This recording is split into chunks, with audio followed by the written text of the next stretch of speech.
Class के अंदर दो इक्वेशंस, दो वेरिएबल का जिक्र किया था, उसमें हमने ये सवाल किया था, क्वेश्चन नंबर 5। इस सवाल को हम गौर से देखें तो इसमें z स्क्वायर नेगेटिव है और z स्क्वायर पॉजिटिव है। तो जब आप ऐड करेंगे इन दो इक्वेशंस को तो ये z स्क्वायर से z स्क्वायर कैंसिल हो जाएगा, सिर्फ y का आंसर आएगा, वो है √2। और फिर इस y की वैल्यू किसी भी इक्वेशन में पुट कर दें, इक्वेशन नंबर 1 ये इक्वेशन नंबर 2, तो आपके पास z का आंसर आएगा। मैंने इसको इस इक्वेशन में पुट किया, इक्वेशन नंबर 1 में पुट किया, y की जगह पे उसकी वैल्यू पुट की, तो यहाँ से मेरा z का आंसर निकला। सेम जैसे क्वेश्चन नंबर 5 आपने किया है वैसे ही क्वेश्चन नंबर 6 आप लोग करेंगे। अब मैं आपको क्वेश्चन नंबर 7 बता रहा हूँ। क्वेश्चन नंबर 7 है x - 1 का होल स्क्वायर y + 3 का whole square = 25 dividing by x square + y + 1 का होल स्क्वायर = 10। अब इस सवाल में मुख्तलिफ क्या है, पहले के सवाल में और इस सवाल में मुख्तलिफ देखिएगा कि पहले के सवाल में आपके पास स्क्वायर्स गिवन थे, इस इक्वेशन में दोनों के साथ स्क्वायर है। इससे पहले जो आपने सवाल किए थे उसमें स्क्वायर गिवन नहीं थे, यानी हर पेयर ऑफ क्वेश्चंस के बाद चीज़ें चेंज हो रही हैं। अब आपके पास ये चीज़ आ रही है, इस चीज़ में आपने पहले इक्वेशन को लिया, a - b का होल स्क्वायर का फॉर्मूला अप्लाई कर दे तो x - 1 का होल स्क्वायर + y + 3 का होल स्क्वायर = 25। जब आप इस पे स्क्वायर का फॉर्मूला अप्लाई करेंगे और खोलेंगे तो बचेगा क्या, x square - 2x + 1 + y square + 6y + 9। इसको जब खोलेंगे और 25 इधर आया तो ये माइनस में हुआ, ये इक्वेशन नंबर 1 बन गई। सिमिलरली आपने इक्वेशन नंबर 2 को देखा और कहा कि इक्वेशन नंबर 2 में x स्क्वायर + y + 1 का होल स्क्वायर = 10 है।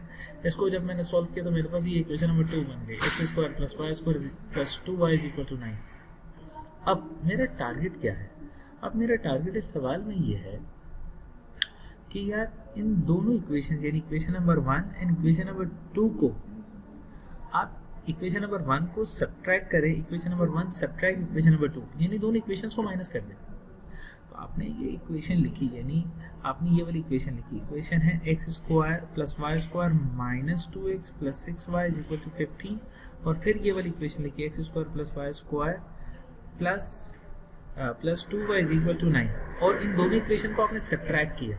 तो जब आप सब्ट्रैक्ट कर रहे हैं तो x स्क्वायर से x स्क्वायर, y स्क्वायर से y स्क्वायर कैंसिल हो जाएगा, और आपके पास ये चीज़ बचने के बाद क्या आएगा, ये आएगा -2x, ये 4y है और ये 6y है।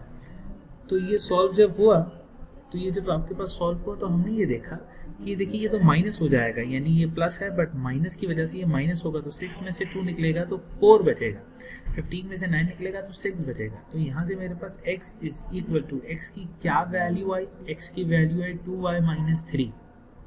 अब इस x की वैल्यू को इक्वेशन नंबर 1 में या इक्वेशन नंबर 2 में जैसे भी आप कंफर्टेबल हो उसमें पुट कर दें। इस x की वैल्यू को हम इक्वेशन नंबर 2 के अंदर पुट कर देंगे। इक्वेशन नंबर 2 के अंदर जब हम पुट करेंगे तो हमारे पास एक आंसर आएगा।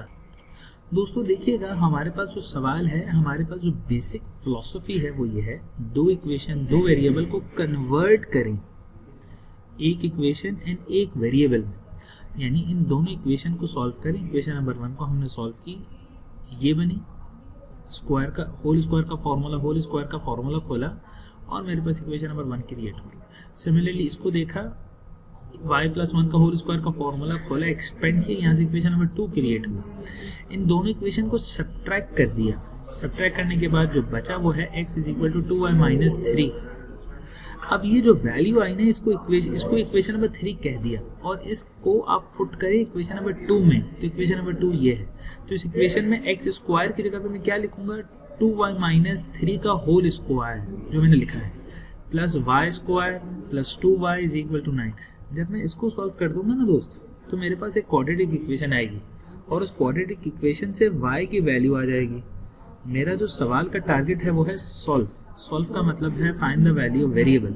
यहाँ से मैंने y की वैल्यू निकाली, उस y की वैल्यू को आप पुट करेंगे इस इक्वेशन में, इक्वेशन नंबर 3 में, तो यहाँ से आपके पास x की वैल्यू आ जाएगी, और यही हमारा टारगेट है।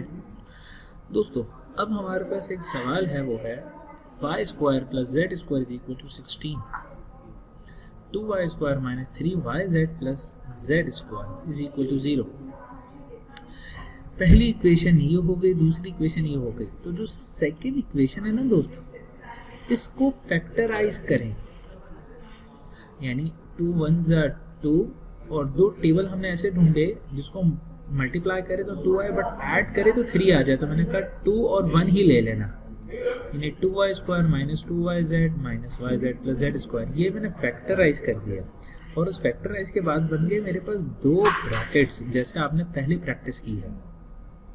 दोनों ब्रैकेट मल्टीप्लाई हो रहे हैं, मल्टीप्लाई के राइट साइड पे 0 है, इज इक्वल टू के राइट हैंड साइड पे 0 है, तो दोनों को अलग अलग 0 कॉल किया और यहाँ से हमने y is equal to z एक वैल्यू आई, और यहाँ से 2y is equal to z दूसरी वैल्यू आई, यानी मेरे पास z की वैल्यूज आ गई। z is equal to y आया और z इज इक्वल टू 2 आया। कोई स्टूडेंट इसे y भी कह सकता था, मगर y अगर कहेगा तो 2 को डिनोमिनेटर में ले जाएगा z के, यानी 2 यानी y is equal to z over 2। हम यूजुअली मैथ्स के अंदर अपाउंड से बचते हैं, डिवाइड से बचते हैं, माइनस साइन से बचते हैं। इसी वजह से हमने कह दिया कि z बराबर है 2y के और z बराबर है y के। तो हम कहते हैं अब कि put the value of z in equation number 1। Equation number 1 के अंदर बस z की वैल्यू पुट कर दें। z की वैल्यू क्या है पहले वाले केस के अंदर y, यानी y square plus z square यानी y स्क्वायर हो जाएगा इज इक्वल टू 16। तो यहाँ से मेरे पास y की वैल्यू आ गई क्या, प्लस माइनस अंडर रूट से जब निकलेगा, यानी ये स्क्वायर है तो ये अंडर रूट ऑफ 8 होगा, और अंडर रूट ऑफ 8 का आंसर आता है 2 अंडर रूट ऑफ 2। ये पहला आंसर आया। अब वैसे ही आप z is equal to 2y equation number 1 के अंदर पुट करेंगे और आपके पास दूसरा y का आंसर आएगा। फिर से सुने, सवाल ये था, इस सवाल में गौरतलब बात यह है कि दूसरी जो इक्वेशन है, इस दूसरी इक्वेशन में ये दो वेरिएबल आपस में मल्टीप्लाई हो रहे हैं और इज इक्वल टू के राइट हैंड साइड पे 0 है। तो आप इक्वेशन नंबर 2 को फैक्टराइज करें, और फैक्टराइज करने के बाद हमने इसके दो ब्रैकेट बना लिए। अब ये दो ब्रैकेट बनने के बाद हमने दोनों को इंडिविजुअली 0 कॉल करवाया और यहाँ से z is equal to Y and z is equal to 2y की वैल्यू निकाली। अब इस z की वैल्यू को पुट कर दे इक्वेशन नंबर 1 में। इक्वेशन नंबर 1 में पुट किया तो z y के बराबर है, तो ये y square plus y square 2y square, और यहाँ से y की वैल्यू मेरे पास आ गई 2 अंडर रूट ऑफ 2। ये पहली y की वैल्यू आई है। सिमिलरली आपको दूसरी y की वैल्यू निकालनी होगी with the help of z is equal to 2y। दोस्तों अब हम बात कर रहे हैं क्वेश्चन नंबर 11 की। ये है y square plus z square is equal to 5, yz is equal to 2। एक काम ये करें, इसको equation number 1 and equation number 2 call करने के बाद इक्वेशन नंबर 2 में से y की वैल्यू निकाल दें। तो y is equal to 2 dividing by z, और इसको इक्वेशन नंबर 1 में पुट करें। इक्वेशन नंबर 1 में पुट कर दिया।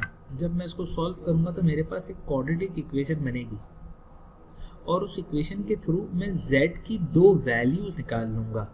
देखें भाई, मेरे पास एक z की वैल्यू आई 4, z स्क्वायर की वैल्यू आई 4, यानी यहाँ से मेरे पास z की वैल्यू आई प्लस माइनस 2, और दूसरी मेरे पास z की वैल्यू आई प्लस माइनस 1। जरा नोटिस करिएगा, ये आपके पास z की वैल्यूज आ गई। इस z की वैल्यूज को आप पुट करेंगी इस इक्वेशन में। ये जो आपने इक्वेशन क्रिएट की थी y is equal to 2 dividing by z, तो फिर आपको यहाँ से y की वैल्यूज मिल जाएगी। कंपैरेटिवली ये सवाल ऊपर के सवालों से हल्का इजी है, क्योंकि इसमें दूसरी इक्वेशन से इजीली आपने y की वैल्यू निकाल ली। y is equal to 2 over z। जब आपने सॉल्व किया तो आपके पास कट करके z के दो आंसर्स आ गए, plus minus 2 and plus minus 1। इनकी वैल्यूज को अगेन आप इक्वेशन नंबर 3 के अंदर पुट करेंगे। लेट्स से मैं इसको इक्वेशन नंबर 3 कह देता हूँ। आप इक्वेशन नंबर 3 के अंदर पुट करेंगे, आपको y की वैल्यू मिल जाएगी। अस्सलाम वालेकुम दोस्तों अगेन। अब देखें हमारे पास जो एक सवाल है ना, वो सवाल है ये question number 13 2x square plus X Y plus Y square is equal to 8। इसमें मैं वजन दे रहा हूँ। वैसे ही दूसरी इक्वेशन में जो कांस्टेंट है ना वो है 20। गौरतलब बात ये है कि जो पहली इक्वेशन है ना, उस पहली और दूसरी इक्वेशन में गौर से देखें, दो वेरिएबल मल्टीप्लाई हो रहे हैं। यहाँ पे ये दो वेरिएबल मल्टीप्लाई हो रहे हैं, तो हमने एक शॉर्टकट ये बनाया कि अगर दो वेरिएबल मल्टीप्लाई हों, ठीक है, और इज इक्वल टू के साइड पे राइट साइड पे 0 ना हो, तो आप इसे 0 बनाएंगे। और यही प्रैक्टिस आपने ऊपर की थी। जरा देखते हैं हम ऊपर हमने क्या यही चीज़ की थी। जो हमने सवाल ऊपर सॉल्व किया, उस ऊपर वाले सवाल के अंदर भी हमने यही किया था कि ये दो वेरिएबल आपस में मल्टीप्लाई हो रहे हैं तो इज इक्वल टू के राइट हैंड साइड पे 0 ही होना चाहिए था। तो ये ऑलरेडी 0 था, मगर इस सवाल में ये 0 नहीं है, इस सवाल में ये है 8 and 20। तो हमारा टारगेट ये होगा कि हम इसे सॉल्व करें और इसे इस तरीके से सॉल्व करें, इसे इस तरीके से,